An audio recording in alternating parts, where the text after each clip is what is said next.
Right, this is your lesson 5 notes on dilations. I thought this image would be a cool image to show you about what a dilation is. A dilation is an enlargement or a reduction of a shape. So if you ever hear people say about pupils being dilated, this is an example of a dilated pupil. So if you look at this, it's enlarged. So if you ever hear of somebody having a dilated pupil, they enlarge the pupil. So kind of cool picture. Maybe I'll make a connection for the lesson. So here's a copy of the notes. I'm going to keep this up here for just a moment so you can copy this down. And I'm going to kind of jump into the notes. I might hit on a couple main points. Just notice the pre-image is your original shape you start with. So if I go back to my picture of my pupil, my original shape would be just a regular pupil. My image would be when it's enlarged, so that's the final shape or position.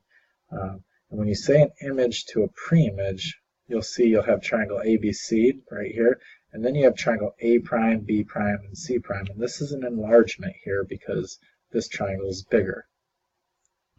So dilation is simply an enlargement or a reduction. If it's an enlargement, the scale factor will be greater than 1. So it could be numbers like 15/6, even 9/8, 4/3 would be bigger than 1, 1.7 would be bigger than 1. Scale factor less than 1 would be any decimal number. It's got to be between 0 and 1 though, like 0.2, 0.5. 1/4, 7/8. Yeah, so let's hop down to some examples at the bottom, finding the scale factor. Let me adjust this a little bit. So if we look at this triangle down here, example number 1, we have to first identify if it's an enlargement or a reduction, then find the scale factor. Your clue if it's an enlargement or reduction is if you look here, you got the A, B, and C. If it doesn't have the prime marks, these little tick marks next to them, the one without them is the original shape. So if I highlight right here, this A, B, C is what we call the pre-image, or your original shape. So if I go from here to A prime, B prime, C prime, notice they're equal to each other. They're in the exact same position right here. That would be the big triangle. Okay, so obviously that's an enlargement. To go from the yellow to the orange triangle, it is an enlargement. And now to figure out the scale factor, we have to find the ratio of the sides. So if I look in this small triangle, this side we know it's right here is 7. And this is where a lot of people make a mistake. The side of the big triangle is not 21. It's 21 from here to here, but that's not the whole side of the orange triangle. If I follow this line all the way across, there's 21 and 7 more. This side is 28 all the way across. So there's a couple ways you can do this. You can look at it as, how do I go from 7 to 28? Okay, if I go to 728, I'm going to multiply by 4. So the scale factor is 4. Now, because it's an enlargement, if I look back up at my notes, the scale factor should be greater than 1. Well, 4 is greater than 1.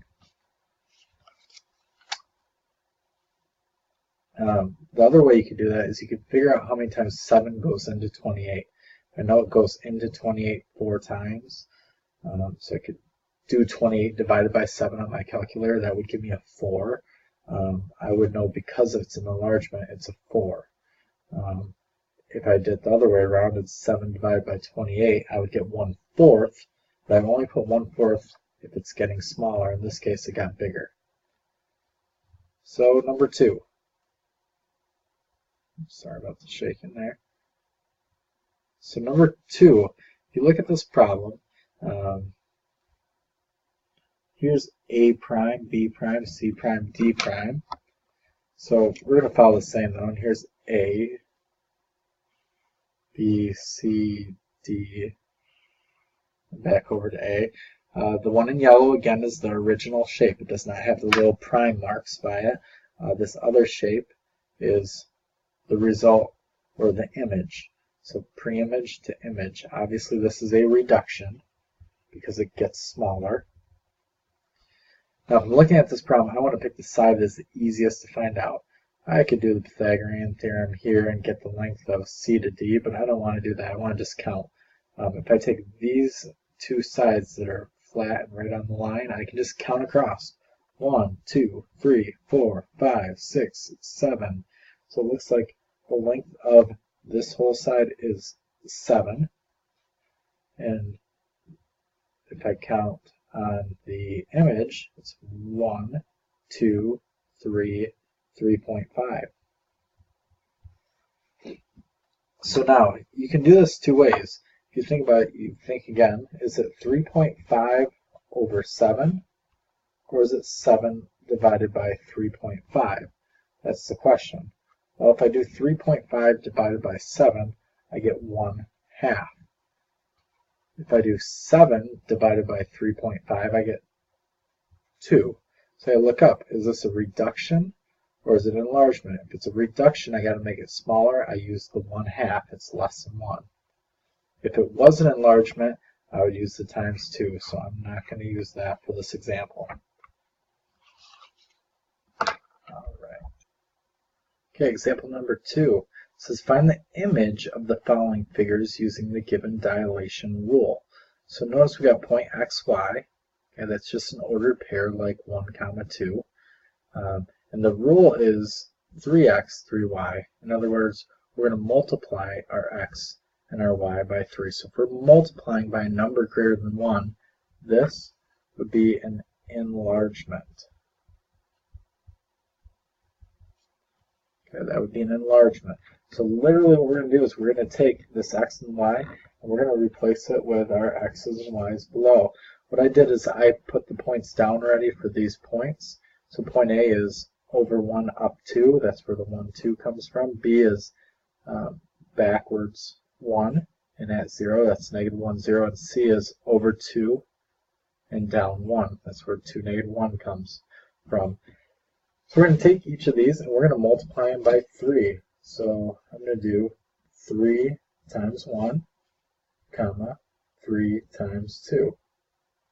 And for A prime, my new point, it's going to be 3 times 1 is 3, comma 3 times 2 is 6. So my new point is going to be over 1, 2, 3 and up 1, 2, 3, 4, 5, 6 right here. That is my new A prime. That's my image. This is my pre-image.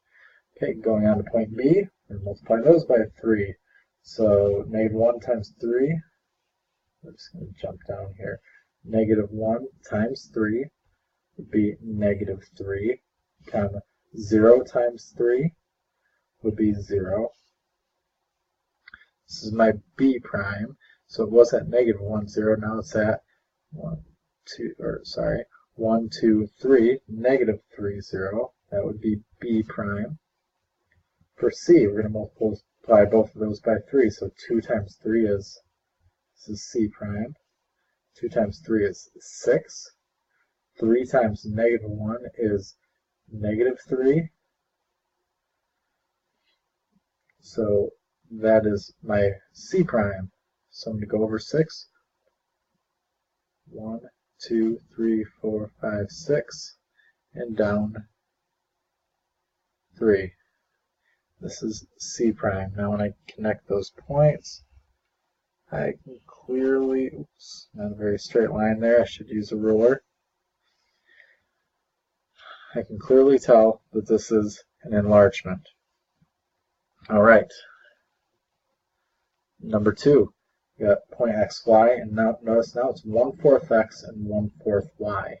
So this would be a reduction. I'm going to multiply it by a number smaller than 1. It's going to shrink. So for A again, we're going to do 2 times 1/4, comma, 4 times 1/4. That's going to give me my A prime. which would be 1/2 or 0.5, comma 1. So my first point would be over 0.5 up 1. This would be my A prime. B, I can do -8 times 1/4. It's going to give me a B prime of -2. If I do 2 times 1/4, that's going to give me a 0.5 again. So for B, I'm going to go back to 1, 2, and up 0.5, and there's my B prime. C, 6 times 1/4 again. I'm going to leave this in the fraction format first. C prime will be 6/4, so 6 times 1/4 is 6/4. And -3 times 1/4. Remember, you multiply straight across, so this is like 6/1 and 3/1. -3 times 1 is -3, and 1 times 4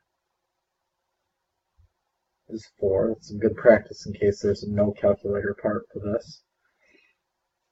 But I'm still going to convert this into a decimal right here, and I'm going to change my C prime to 6/4, which is 1.5, comma 3/4 would be the 0.75.